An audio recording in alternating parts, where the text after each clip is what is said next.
कहानी का नाम है हाथी और खरगोश। बहुत समय पहले की बात है। एक जंगल में एक झील के किनारे खरगोशों का एक समुदाय नरम मिट्टी में बिल बनाकर रहता था। बहुत खुश रहते थे वो लोग। पास में ही पानी था, पास में ही उनका बिल था। आराम से खाते और पीते, वहीं रहते खेलते, बहुत खुश थे वो लोग। एक दिन हुआ यूं कि हाथियों का एक झुंड वहां आया।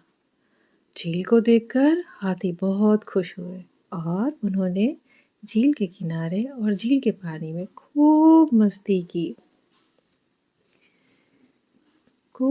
की। दुर्भाग्य से लेकिन अपनी इस मस्ती में उन्होंने खरगोशों का नुकसान कर दिया। हुआ यूं कि उनके मस्ती में उनके पैरों तले कई खरगोश कुचले गए और कुचलकर मर गए। और जो बहुत सारे थे वो आतंक में और डर के मारे अपनी जान बचाकर भागे।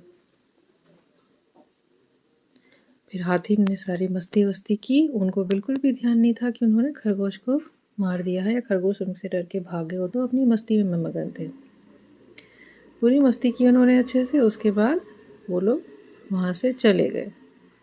हाथियों के जाने के बाद खरगोशों का झुंड जो था वो विचार विमर्श के लिए इकट्ठा हुआ। तो एक खरगोश जो था उसने बोला कि अब हमें तुरंत इस जगह को छोड़कर कहीं दूर चले जाना चाहिए। कुछ ने असहमति जताई और खरगोश के जो राजा थे उन्होंने भी असहमति जताई। उन्होंने कहा, ऐसा कहीं हुआ है भला? ये जगह हमारा है, हमारा घर है, हम यहाँ बहुत दिनों से रहते हैं। ये जगह हमने खोजी है, इस पर हमारा अधिकार है। हमें यहाँ से बिल्कुल नहीं जाना चाहिए। हमें लड़ाई करनी चाहिए, हमें उन्हें समझाना चाहिए, किसी न किसी तरीके से उन्हें समझाना चाहिए कि हमारा घर है, हमें यहाँ पे वो डिस्टर्ब नहीं करे, हमें यहाँ पे नुकसान न पहुँचाए, ना ही हमें यहाँ परेशान करे। उनकी वजह से हमें कोई परेशानी नहीं होनी चाहिए, हम यहाँ से नहीं जाएंगे। राजा ने कहा। तो सभी लोग देखने लगे कि राजा जी, लेकिन हम कैसे करेंगे ये? वो इतने बड़े हैं, इतने ऊंचे, इतने तगड़े हैं, हम छोटे से, हम तो उनके पैरों तले कुचल के मर जाएंगे। बहुत से साथी हमारे मर गए।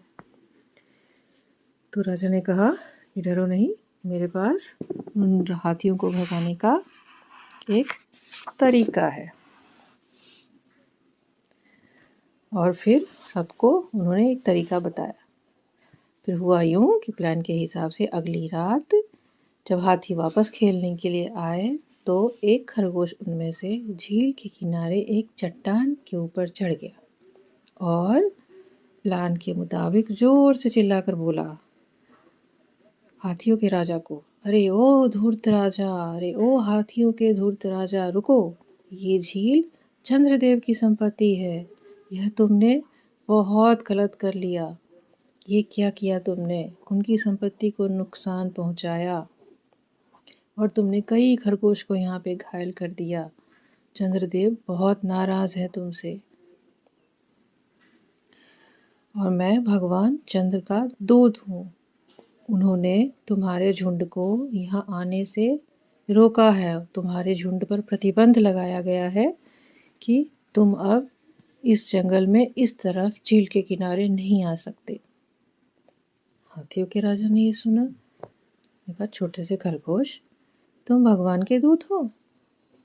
मैं कैसे मान लूं कि तुम भगवान के दूत हो, चंद्रदेव के दूत हो, और तुम्हें ये बात पता है और उन्होंने ये बात तुमको कहने के लिए कही है? मैं नहीं मानता, तुम्हें सबूत देना पड़ेगा। अगर सच में तुम भगवान के दूत हो तो तुम्हें सबूत देना होगा। तुम्हें ज़रूर पता होगा कि चंद्रदेव कहाँ है। पहले मुझे चंद्रदेव को दिखाओ, तब मैं मानूंगा।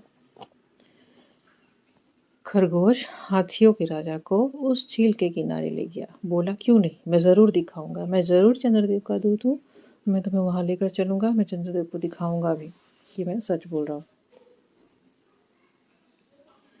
फिर वो जो खरगोश था वो हाथी को उस झील के किनारे लेकर गया और पानी में चांद की परछाई दिखाकर बोला कि ये देखो कि वो स्वयं यहाँ आए हैं ताकि वो हम खरगोशों को सांत्वना दे सकें, हमें संभाल सकें। वो तुमसे नाराज़ है। हाथियों के राजा ने चाँद की परछाई देखी, स्तब्ध रह गया कि अरे सही में चंद्रदेव हमसे नाराज़ हैं, हमसे इतनी बड़ी गलती हो गई।